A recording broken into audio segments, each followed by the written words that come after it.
Всем привет! Вы на канале Кинострел, и сегодня я расскажу вам о фильме «Магистр изящных искусств».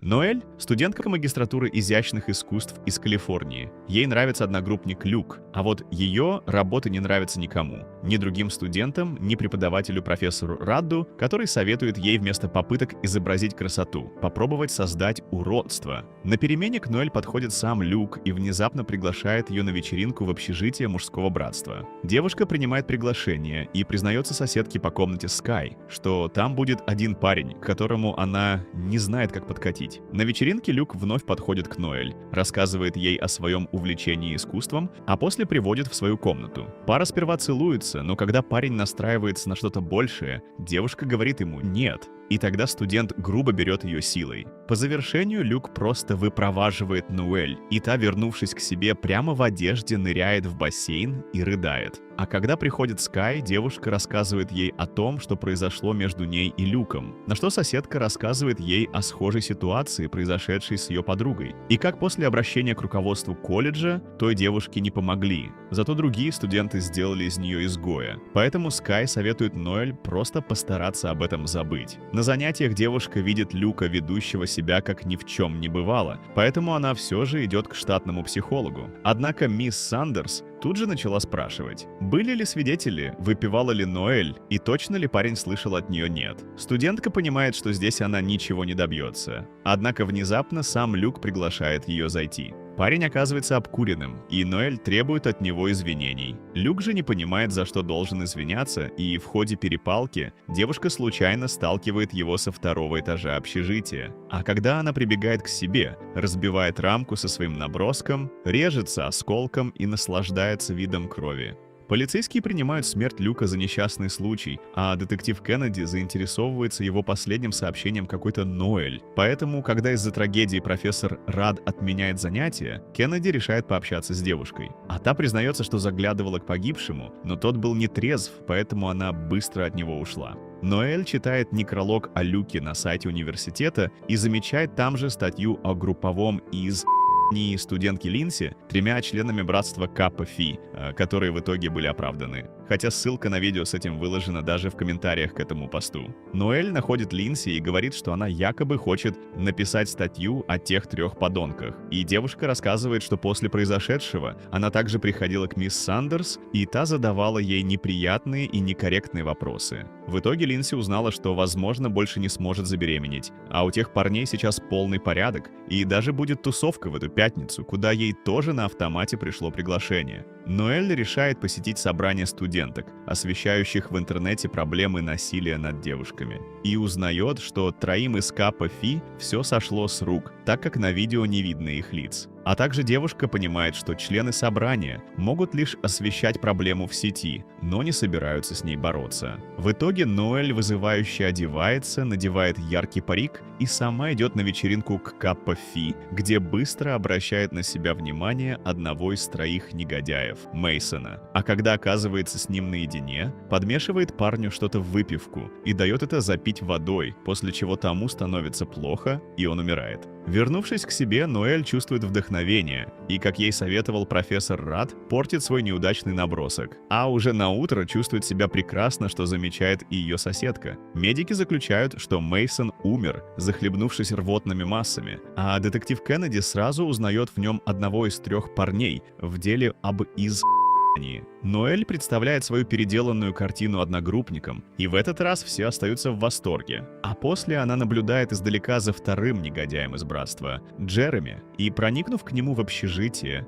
уединяется с ним в туалете, где сразу же нападает на парня. Туда же приходит детектив Кеннеди, чтобы пообщаться с другом Мейсона Джереми, но находит его уже мертвым. За 3-м приятелем, Коннором, девушка наблюдает во время его пробежки, а после заглядывает к нему в душевую с молотком. Однако после первого удара тот пытается перехватить инициативу, повалив незнакомку на пол, пока Ноэль все же не дотягивается до орудия убийства. После чего она вновь чувствует вдохновение и приступает приступает к своей очередной картине. Полиция начинает опрос всех приятелей троицы, и некоторые начинают вспоминать девушку в розовом парике на вечеринке. К этому делу подключается детектив Кавен, который сразу идет к Линдси. Однако та, будучи жертвой троих подонков, лишь говорит, что полиции следовало бы также старательно расследовать случаи, в которых оказались такие, как она. Глава собрания студенток-журналисток не разделяет восторгов ее коллег по поводу произошедшего, говоря, что они должны анализировать проблему,